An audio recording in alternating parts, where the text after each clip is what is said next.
Okay, so from this we learn that you can witness entanglement in any number of parties in any dimension, but you have to have a good idea of what the state is, and you can bound these quantities. Now I'm going to show you how people do this in practice. So using this technique and a bunch of the other things that we've learned this week, what one can do. So here we move on to applications.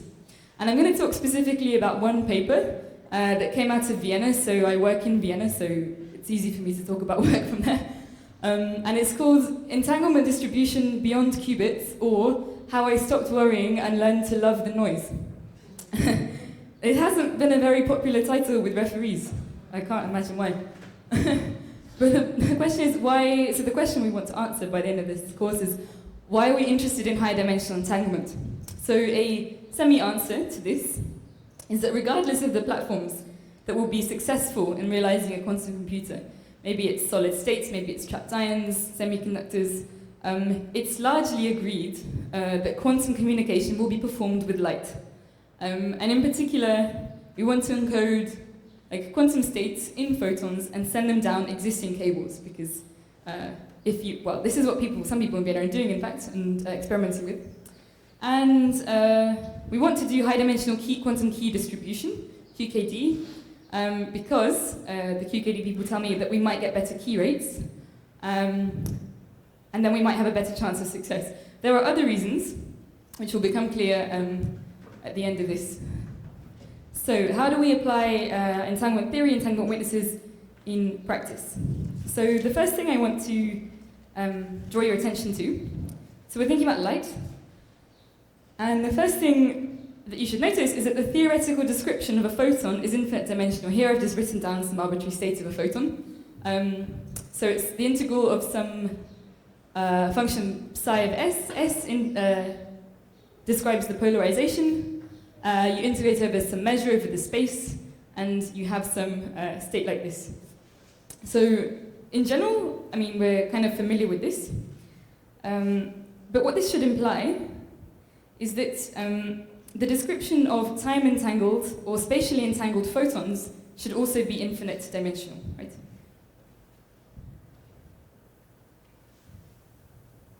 And I'll explain what time-entangled means in a second, because that's important for the experiment.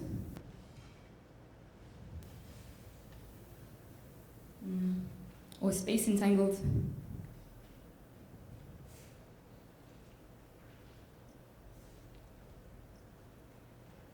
Must be infinite dimensional.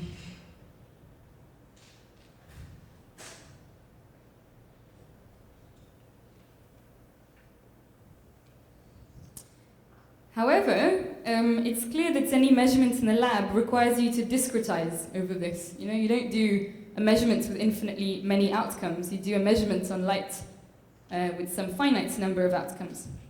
And the number of outcomes that you choose, or the discretization you choose, depends on your measuring device. Okay, so let's say here, but a measurement in the lab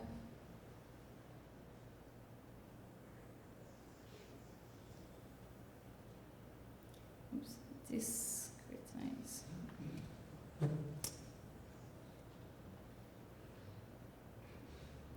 Discretize these degrees of freedom.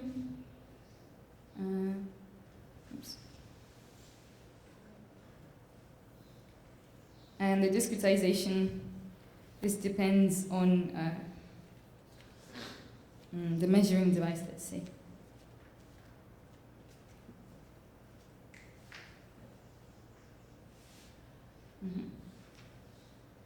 Okay, so with that in mind, here is a picture of the experimental setup in Vienna, which I will explain what it does in a second. But what it does is it creates an entangled pair of photons between Alice and Bob at this pp-KTP crystal, which is a nonlinear Xi2 crystal. And then it sends the pair of photons down two arms of the interferometer. So Alice's goes left and Bob goes right. And they make one of two possible measurements. Okay, but let's focus on the process in the very beginning, which is creating the entangled pair. So you have some pump, so a laser has some bandwidth. It passes through this nonlinear medium and it creates two photons, which are called the signal and idler in experimental language. Okay, so let's write that down. So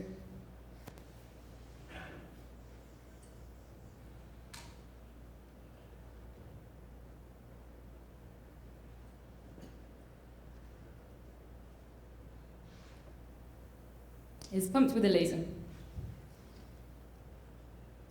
This laser has a bandwidth, so by the Heisenberg uncertainty principle, it must obey a speed limit. This laser.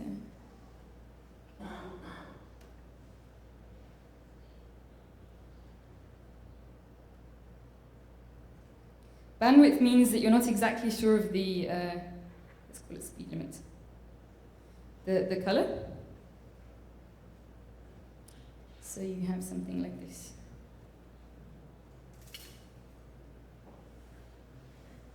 What does this mean in practice? This means that there is uncertainty. If the uncertainty in the pump photon is small, if this is small, then your uncertainty at the time, at the point at which the two photons were created, is large. Like, you don't know exactly the time they were produced at.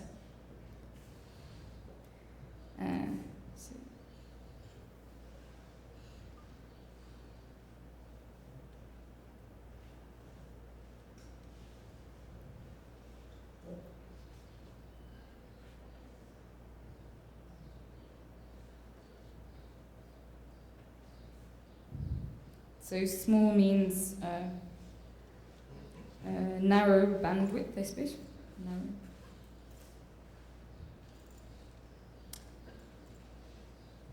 Then, and I'll write it as the emission time uncertainty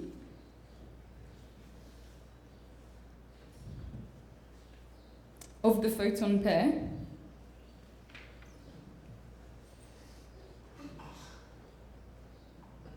the signal and idler, and this is this delta t. This is large.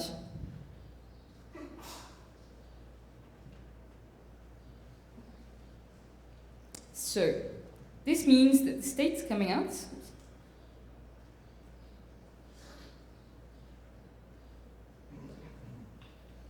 can be written like this, and I'll explain what this means in a second.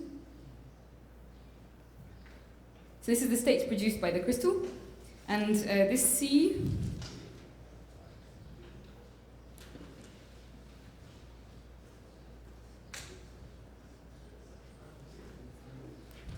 is just a function of the spectrum of the pump. Okay. So why does it? Well, okay. Let's call this C. This is the emission time distribution function.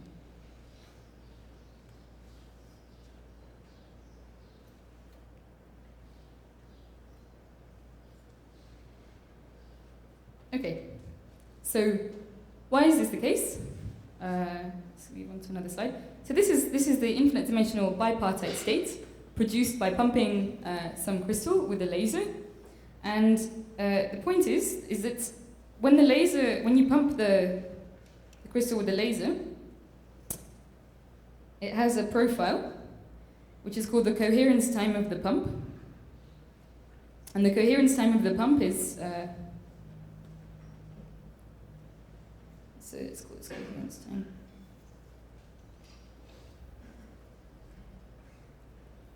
It's how long the various spectral components stay in phase of the pump.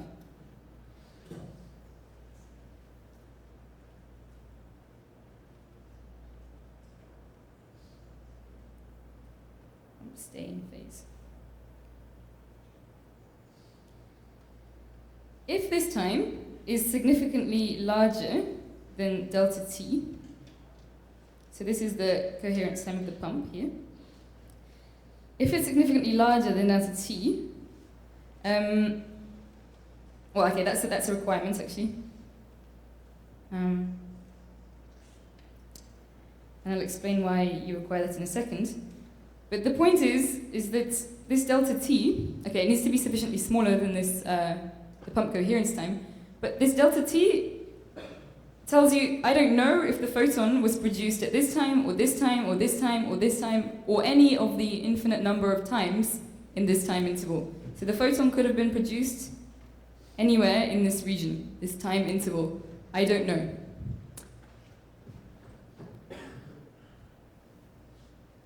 Is that clear? Yeah, okay.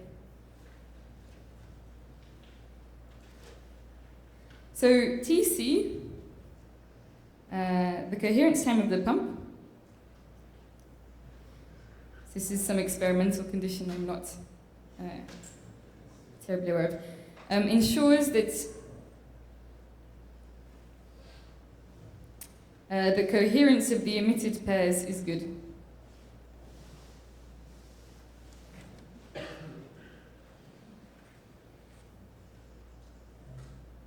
So I think you can tune this by some experimental fiddling, I'm not sure. Hey. Hello. Again, this might be silly, but could you not just measure your photons when they get produced at your detectors, and then you could figure out when they were produced by working backwards? We're going to measure them in a second. Okay, yeah, cool. All right. Thanks. Good question. That's the next thing we're going to do.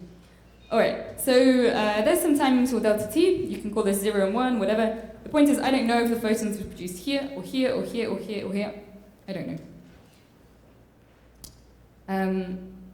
Good, so this is the picture that we have so far.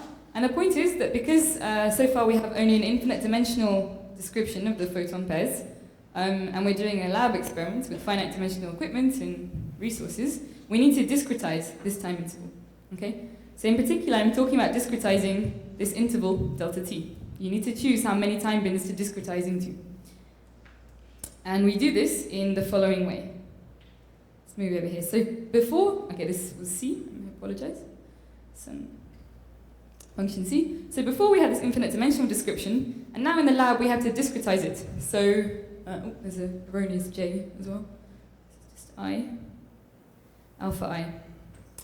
And the whole scheme of this experiment is called a post-selection free Franzen interferometer. We're going to figure out why that is. But the idea is that after the photons leave the source, travel around the experiment, they end up in a detector. Photons travel at the speed of light, so distance is the same as time. So what we do is we discretize a time frame into some number of bins. So here I have one frame, here I have another frame. This is bin 1, 2, 3, 4, 5, and so on. And as the photons pass around the experiment, when they get to the end, Alice's photon may arrive at one of two detectors, A0 or A1. And Bob's photon may arrive at one of two detectors, B0 or B1. And when they arrive, they will impinge on some time bin, and I will record this time bin. So in this case, 1, 2, 3, 4, 7, it landed in time bin 7, okay? And this is the time of arrival of the photon. And the number of time bins that I choose in my frame is my discretization of this time delta t. Okay. So what we can do is we can choose, obviously, different numbers of discretizations to go to. You keep the length of your frame the same, but then you can choose how many time bins you have, right? So in this first case, I have 5 time bins, so it's pretty coarse-grained. And there's only one of 5 places the photon can land. Then I discretize into 10, and maybe then I go even more to 28. So I have a choice to make, right? The interval is the same, but I discretize into a differing number of time bins. Are there any questions up to now? Hi.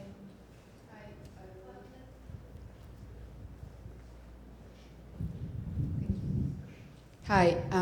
How do you relate the width of the time bin with the coherence time of the pair of photons that are generated? Sorry, I didn't hear. How do you relate the width of the time bin with the coherence time of the photons generated? Okay, so there are 2 things in relating The time frame can be discretized up to the resolution of your CCD camera. And then you have to also tune it. I don't exactly know how, I'm sorry, I can't answer the question. Experimentally, such that you don't get, that they're still coherent when they reach the end of the experiment. Because the point is, when we do one of the measurements, the first measurement is literally the time of arrival measurement. So what Chloe asked, can't you just send the photons and then time tag them? That's exactly what we do in the first experiment. The photons, they don't even travel down into the interferometer, they just go around and are time tagged at the end. If the state, so this is of course a maximally entangled state, right? If this state is perfect, then the photons, Alice's and Bob's, will always arrive in the same time bin, right? They'll always arrive correlated. If the state is a bit noisy, so imagine this is for Alice and then there's one for Bob, then you'll see slight differences in the state, in the arrival times of the photons. Okay, so yes, in each of Alice's and Bob's detectors, A1, A0, B1, B0, they have this detection frame, and we're looking for the pairs of coincidences per frame.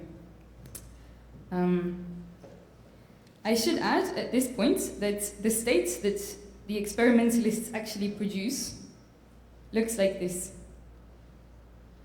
So in order to implement the experiment, you need an additional degree of freedom, which is polarization. So there's this other degree of freedom. It's in a maximally entangled state with a singlet state. You can normalize it if you want. And what this allows you to do is switch between two measurements. So here you have a polarizing beam splitter, which sorts the states. If it's horizontal, for example, I can't remember which round it is, the states will be diverted around a longer path. If the state is the vertical components will just be sent straight across. And this is what allows you to do what's called a tilted base measurement, which I'll write down in a second. And in order for this to work, so the first measurement, where everything just passes through, is a measurement in the time bin basis. The second measurement, which is affected by interfering components of the state, so for instance, you may need the time bins 1 and 5 to interfere, or 2 and 6 and so on, is affected by passing the state and interfering the amplitude through the interferometer. Okay. So yeah, in this thing here, this delays the state I of Alice relative to I plus f. And this f, little f, is something you can choose based on experimental parameters and something that you choose based on the witness you want to calculate. But you choose it in such a way that you interfere some integer number of time bins. So you have to, the lengths of your experimental fibers and stuff have to be made precise for this. Okay, so then you have to make some measurements. Here I've included this picture where I've blacked out the names of the people. This is a picture of a WhatsApp group I was a part of between some theorists and some experimentalists, and the name of the group was What Are We Measuring? Which is very important to know between theory and experiment, because it wasn't clear for a lot of months what we were measuring or how. So clearly the measurement where the photons pass straight through the apparatus is very simple. You're measuring in the time bin basis. But when you start to interfere the photons, things become a lot more complicated. So what happens then when we measure? So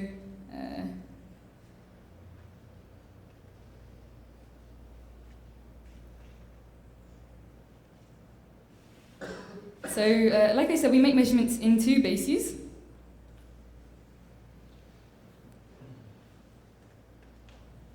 By using the extra polarization degree of freedom.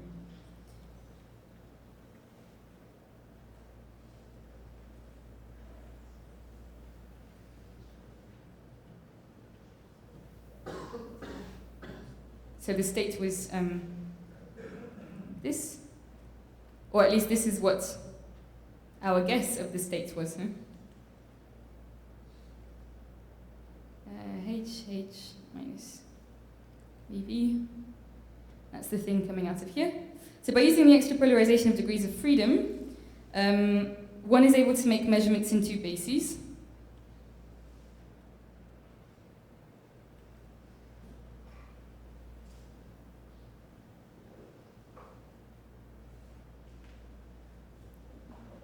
The first is the time bin basis. So that's like this, up to d minus 1.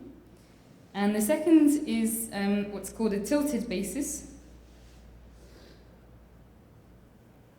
which looks like this.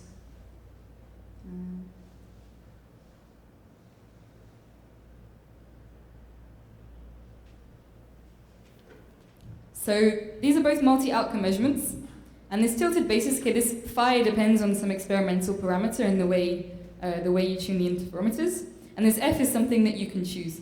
So this is a projection onto this state, these time bin states. So before we're just projecting onto the state 0, 1, 2, 3. At the end we do something more complicated by routing the photons and delaying them in order to interfere their amplitudes. And the effects that we get is to do a measurement that is rotated a bit.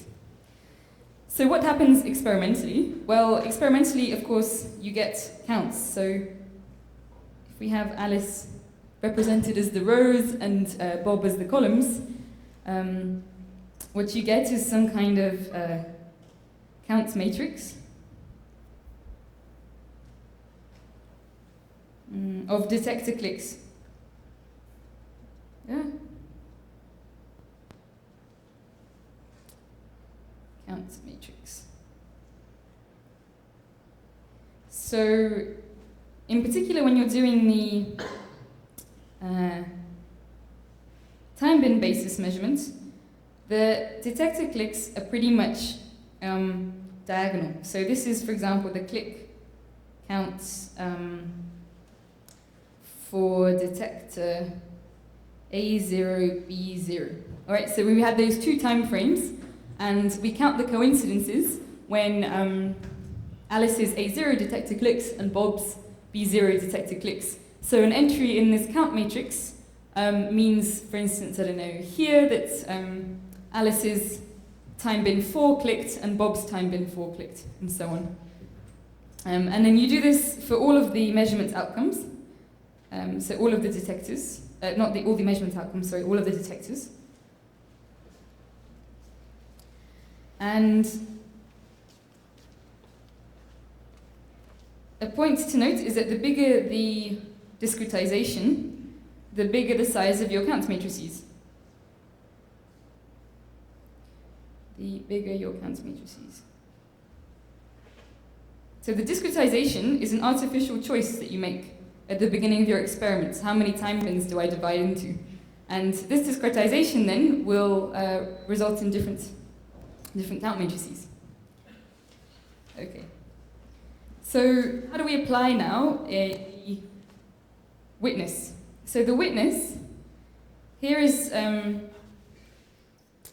it's not important exactly what it looks like, but here is the witness for entanglements between Alice and Bob in this particular experiment that we use. So it was used using this entropy vector method that allowed you to compute entanglement witnesses between various parties. Here we only have two parties, but the method I outlined before was used to create this witness. So this I runs over the sum of the dimension that you choose.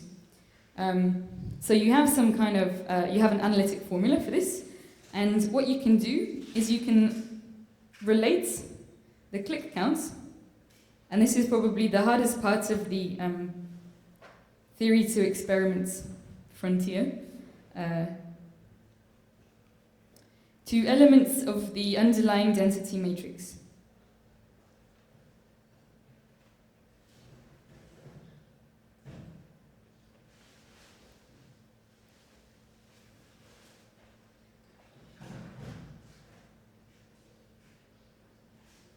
So,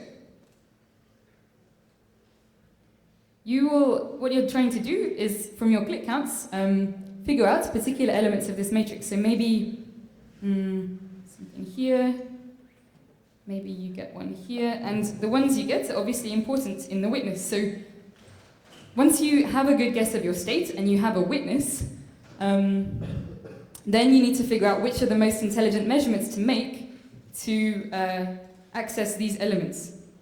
So these are the ones that, from the click counts, we know how to compute. So the other ones, for example, we have no access to. There's no way to compute them from the click counts because we didn't do enough measurements.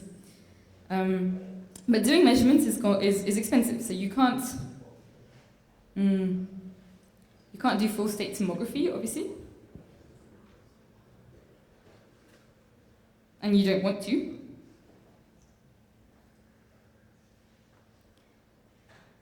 But that doesn't mean that you can't certify entanglement.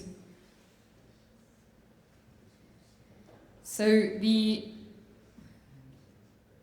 is expensive.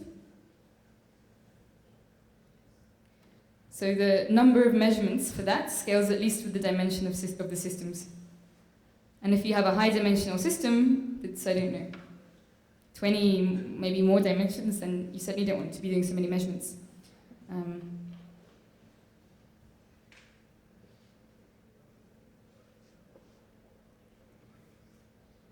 So the number of measurements for that scales at least linearly with the dimension of the system.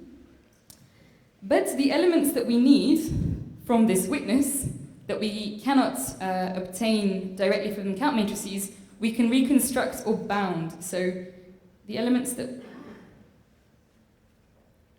we need for the witness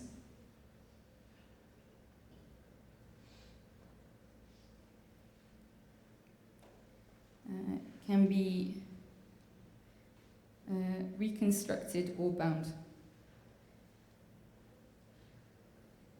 For instance, a lot of the time how you will bound some of the elements is by using like the Cauchy-Schwarz inequality, for example. Cauchy-Schwarz.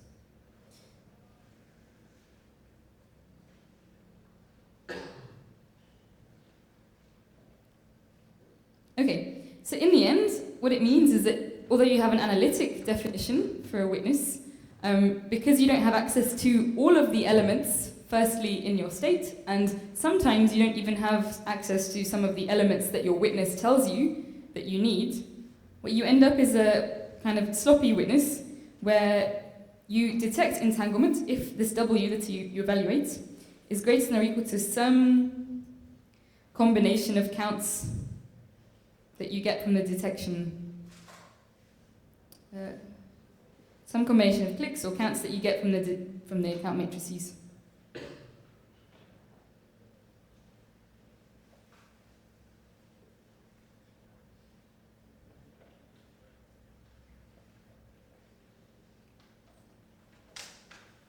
Okay, are there any questions up till now?